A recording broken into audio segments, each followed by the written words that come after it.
You know, after 60, certain things we say can quietly change how others treat us. Sometimes it's just a habit, sometimes it's self-protection. But small phrases can send a message we don't mean, that we've given up, or that our voice doesn't matter anymore. I want to talk to you gently about 6 things I've heard too often from older adults, and show you better ways to speak, so people hear your wisdom, not your worries. Let's start with something I hear a lot. I don't understand anything. At my age. Now, you might just say it to be humble or light-hearted, but over time, repeating that line chips away at how others see you and how you see yourself. Saying this too often makes people think you don't want to be included, and that can make you feel even more left out. I want you to know, your brain hasn't stopped working. It's just a little slower to warm up, and that's okay. A woman I once worked with, her name was Marlene, 71 years old, from Des Moines, sharp as a tack, but always the first to say, "I can't figure this stuff out anymore." Her grandkids once tried to show her how to use a tablet, and before they even began, she waved them off. "I'm too old for that," she said. Later, she told me she felt invisible in her own family. We worked together on just one app, a simple photo album. The next time her grandkids visited, she opened the album and said, "Look what I did." Their eyes lit up, and so did hers. She realized she didn't need to know everything, just something. What helps a lot is replacing "I don't get" it with "I haven't learned that yet."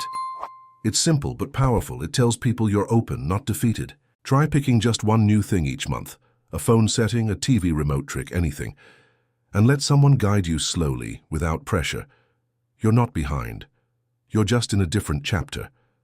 And you've got every right to keep learning, exploring, asking questions. Even small steps forward remind the world and yourself that you're still here, still growing. Another phrase I hear far too often is, "I don't need anything anymore." Now, I know this can come from a good place. Maybe you're trying to stay low maintenance or avoid being a burden, but let me tell you what happens. When you say that enough times, people start to believe you really don't need or want help, comfort, or even company. And slowly they stop offering. It's not because they don't care. It's because they think you've stopped caring.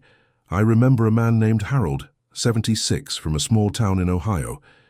He'd lost his wife a few years earlier and lived alone. His daughter would call and ask if he needed anything, groceries, a ride, help with the house. He always said, "No, sweetie, I'm fine, I don't need anything."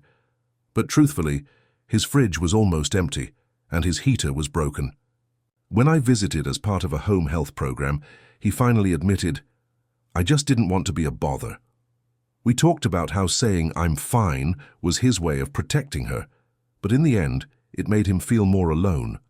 His daughter, when she found out, said, "Dad, I want to help, that's what love is." And just like that, things changed. One of the easiest ways to shift this is to say something like, "I'm grateful for what I have, but if it's not too much, I could use." It opens the door for connection. It shows strength, not weakness. You're not demanding. You're allowing someone to care for you, which is a gift in itself. You deserve warmth, safety, and support. Asking for a little more doesn't make you needy. It makes you honest. And honesty, especially the gentle kind, draws people closer. You've given so much. Let the world give back. Now here's a phrase that sneaks in quietly. Things were better back then. You might say it when watching the news, listening to music, or even sitting with your grandkids. And sure, there's truth in it. The past holds so many good memories. But when that phrase becomes a habit, it can accidentally build a wall between you and the people around you. It can make younger folks feel like you've already decided nothing today is worth your time. I once spoke with a woman named Eileen, 69, from Tampa. She loved to talk about her younger days, the concerts she went to, the way neighbors knew each other, the simplicity of life. But when her grandson tried to show her a new video game he was proud of, she smiled politely and said, "It's nothing like what we had. Everything was better before." He shrugged, put the controller down, and walked away. Later, she told me she didn't mean to dismiss him. She just didn't understand what he liked. Together, we talked about how curiosity can keep relationships alive. She tried again, this time saying, "Can you show me how that works?" He lit up. All he wanted was to share something he loved. What often helps is swapping "it used to" be better for "tell me more about what you like." Curiosity is a powerful bridge. You don't have to enjoy every new thing. Just showing interest is enough to keep conversations going and hearts connected. You don't have to trade your memories for new ones, but you can hold both: the beauty of yesterday and the wonder of today. Staying open keeps your spirit young and people close, and that's worth more than any nostalgia. Something else I often hear is, "At my age, that's not appropriate." It might come up when talking about fashion, hobbies, or even relationships. And while it may sound like modesty or tradition, saying this too often can box you into a smaller, quieter life. The truth is, there's no expiration date on joy or self-expression. But phrases like this can convince both you and others that your desires are no longer valid, or worse, that they're embarrassing. I remember Larry, 72, from Albuquerque. He once mentioned to me during a checkup that he'd always dreamed of learning ballroom dance but felt silly signing up. "That's for younger folks," he said, laughing it off. A month later, his daughter gifted him a class for his birthday. He almost didn't go. But when he finally walked into that studio, he told me it was like someone turned the lights back on inside me. He wasn't the best dancer in the room, but he was the happiest. And suddenly, the idea of what's appropriate didn't matter anymore. What mattered was how alive it made him feel. One of the simplest shifts you can make is to ask yourself, what would bring me joy, no matter what anyone thinks? It could be dancing, painting, wearing something bold, or even starting something new. You don't need permission, you just need a little spark. You are not too old to begin, to try, or to enjoy. Your passions don't expire. Let yourself follow them, not for approval, but for you. Because you still matter, and joy still fits you perfectly. Here's another phrase I hear all the time. "Sorry to bother you." It might seem polite, even thoughtful. But when you say it over and over, especially when asking for basic help or attention, it can slowly convince others, and yourself, that your needs are an inconvenience. You start shrinking yourself to avoid being seen as too much, and people may unintentionally follow your lead, responding with less care, less patience. There's a woman I'll never forget, Denise, 70, from Seattle. She'd apologize. Before every phone call, every question, every request, even when calling her doctor about a painful hip, she'd start with, "I hate to bother you, but..." One day I gently asked her, "What would happen if you didn't say sorry first?" She thought about it and said, "Maybe I'd feel like I deserved help." That was the moment things began to shift for her. She replaced her apologies with appreciation.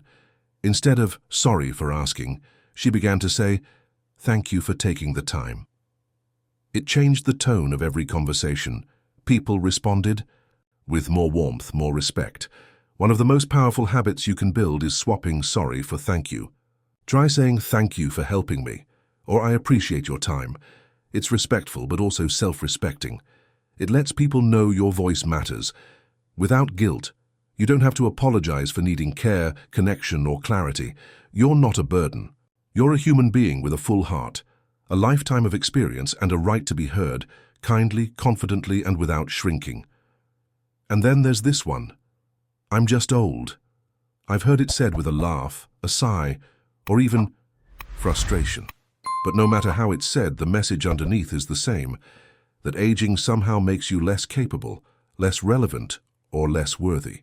It might feel like you're just being honest, but over time this phrase chips away at your confidence and gives others permission to overlook you or dismiss your needs. I worked with a man named Carl, 74, from Richmond. Sharp, witty, and full of stories, but every time he stumbled over a word or forgot something small, he'd chuckle and say, "Hey, I'm just old." At first it seemed harmless, but soon people stopped asking for his opinion in meetings or brushed past his thoughts. One day he told me, "I feel like I disappeared." We talked about how language shapes how people see us and how we see ourselves. Carl started changing that phrase to "let me think on that," or "give me a second." Just that shift made others pause, listen, and take him seriously again. A small but powerful change is replacing "I'm just old" with something more true. "I've lived a lot. I need a moment." It honors your experience while still keeping the conversation open. You're not excusing yourself. You're owning your pace. You are not just old. You are seasoned, insightful, and still becoming. Age doesn't reduce you. It refines you. And every moment you speak with that in mind, others will feel it too. If any of these tips spoke to your heart, I'd love to hear from you in the comments. Which phrase do you want to stop saying? And which one will you replace it with? Don't forget to subscribe and tap the bell so you won't miss more warm, honest conversations like this. And remember, you are not alone. You are wiser, stronger, and more needed than ever. Life is still holding your hand, gently, patiently, with room for more.